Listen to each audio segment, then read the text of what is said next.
여러분 안녕하세요. 오늘 우리는 역사상 가장 야심찬 상장 신청서 중 하나를 샅샅이 파헤쳐 볼 겁니다. 바로 스페이스X의 2026년 S-1 상장 신청서인데요. 이건 단순한 로켓 제조사의 재무제표가 아닙니다. 스페이스X가 평범한 우주 기업을 넘어 우주, 통신, 그리고 인공지능을 전부 아우르는 수조 달러짜리 거대 인프라 기업으로 어떻게 진화하고 있는지 보여주는 진짜 청사진이거든요. 자, 우주 인프라의 미래 바로 들어가 보겠습니다. 일론 머스크가 한 이 말은 스페이스X가 가진 비전의 뿌리라고 할 수 있습니다.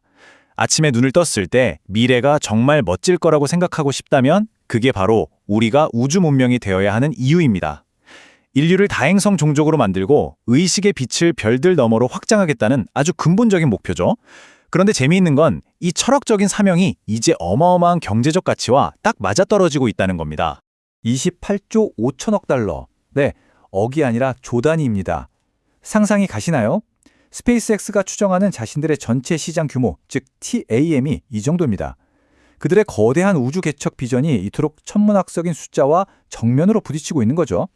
인류 역사상 가장 거대한 단일 시장 규모라고 해도 과언이 아닙니다. 자, 그렇다면 도대체 이 엄청난 숫자는 어떻게 구성되어 있는 걸까요? 스페이스X의 비즈니스는 아주 거대하고 압도적인 세 개의 기둥으로 나뉩니다. 우주 산업이 3,700억 달러, 스타링크를 포함한 통신 분야가 1조 6천억 달러, 그리고 대망의 AI가 무려 26조 5천억 달러를 차지하고 있죠. 이 세 개의 거대한 축이 서로 어떻게 톱니바퀴처럼 맞물려서 시너지를 내는가, 바로 이게 오늘 우리가 이해해야 할 가장 중요한 핵심입니다. 그런데 이 세 가지 영역을 모두 뚫고 지나가는 스페이스X만의 무서운 무기가 하나 있습니다. 이른바 디 알고리즘이라고 부르는 5단계 엔지니어링 프로세스인데요. 요구사항에서 바보 같은 점을 찾아 줄이고 쓸데없는 건 과감히 쥐어버리고 최적화한 다음 전체 속도를 미친 듯이 끌어올리고 마지막으로 자동화하는 겁니다. 이 치밀한 과정 덕분에 스페이스X가 낡은 산업들을 박살내고 전례 없는 속도로 혁신할 수 있는 거죠. 자, 첫 번째 파트입니다.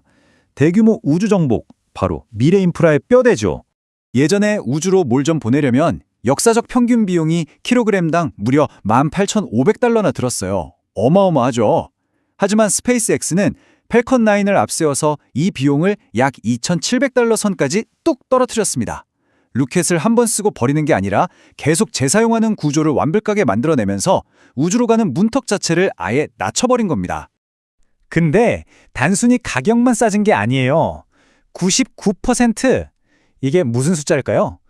2023년 이후로 스페이스X는 전 세계에서 우주 궤도로 올라가는 전체 화물 80% 이상을 혼자서 싹 다 쏘아 올리고 있습니다. 그런데도 펠컨 로켓의 임무 성공률은 99%가 넘어요. 말도 안 되는 가성비에 압도적인 신뢰성까지 동시에 증명해낸 겁니다. 그리고 이 모든 걸 한 차원 더 끌어올릴 진짜 주인공이 등장합니다.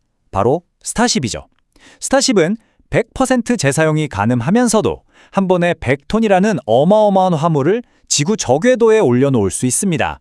2026년 하반기부터 본격적으로 화물을 나를 예정인데 앞으로의 대규모 우주작전을 가능하게 만들 절대적인 게임 체인저입니다. 두 번째 파트로 넘어가 보죠. 전 세계를 하나로 연결하는 스타링크 위성 네트워크입니다. 1,030만 명, 2020년 3월 기준으로 스타링크의 초고속 저지연 인터넷을 쓰고 있는 사람들의 숫자입니다. 지금 이 순간에도 164개국 하늘 위에 떠있는 약 9,600개의 위성들이 빛의 속도로 전 세계를 연결하고 있어요. 지구상 가장 구석진 오지에 사는 사람들에게도 완벽하게 평등한 인터넷 환경을 열어주고 있는 거죠. 여기에 2026년 하반기가 되면 아까 말씀드린 스타쉽이 차세대 위성인 스타링크 V3를 우주에 뿌리기 시작할 겁니다. 이 V3 위성 하나가 처리하는 다운로드 속도가 무려 초당 1테라비트입니다. 기존보다 20배나 빵빵해진 용량으로 우주 인터넷의 한계를 또 한 번 박살내는 셈이죠.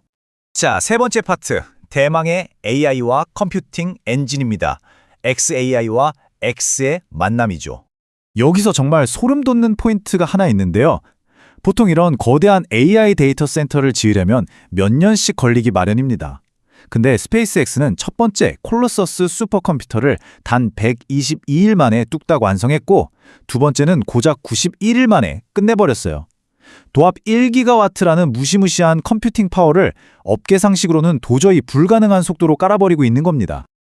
그리고 여기서 진짜 마법 같은 시너지가 터집니다. 진실을 파헤치는 최첨단 AI, 그록과 매일 3억 5천만 개의 글이 쏟아지는 X 플랫폼이 만나는 거죠. 그록은 X에서 쉴 새 없이 밀려오는 실시간 데이터에 독점적으로 접근합니다. 세상 그 어떤 AI보다 빠르고 가장 현실에 가까운 지식을 매일매일 흡수하고 있는 거예요. 네 번째 파트, 궤도상 AI 컴퓨팅입니다. 말 그대로 클라우드를 우주로 옮기는 거죠. 지금 지구에는 아주 심각하고 치명적인 문제가 하나 있습니다. 바로 전력이 모자란다는 거예요. 기하급수적으로 폭발하는 AI의 에너지 수요를 지금의 전력망, 특히 미국 전력망으로는 절대 감당할 수가 없습니다. 에너지가 부족하다는 이 지구의 물리적인 한계가 AI 혁명에 목을 조르고 있는 상황인 거죠. 그래서 스페이스X가 꺼내든 정말 획기적인 해결책, 그게 바로 궤도상 AI 컴퓨팅입니다. 한마디로 거대한 AI 데이터 센터를 만들어서 우주에 띄워버리자는 거예요. 우주에서는 태양광 에너지를 무한정 쓸 수 있고 덤으로 영하의 우주 공간이 알아서 공짜 냉각까지 해주니까요. 스페이스X는 빠르면 2028년부터 이걸 우주에 띄우기 시작할 계획입니다. 여기서 끝이 아닙니다. 이들의 눈은 지구를 넘어 이미 깊은 우주를 향해 있어요. 달 표면에 지어질 루나 매스 드라이버를 보세요. 로켓 없이 전자기 가속만으로 달에서 우주로 화물을 펑펑 쌓아 올린다는 건데, 우주 컴퓨팅과 통신, 발사 기술이 합쳐지면 이런 SF 영화에서나 볼 법한 심우주 탐사와 행성 간 산업화가 진짜 현실이 되는 겁니다.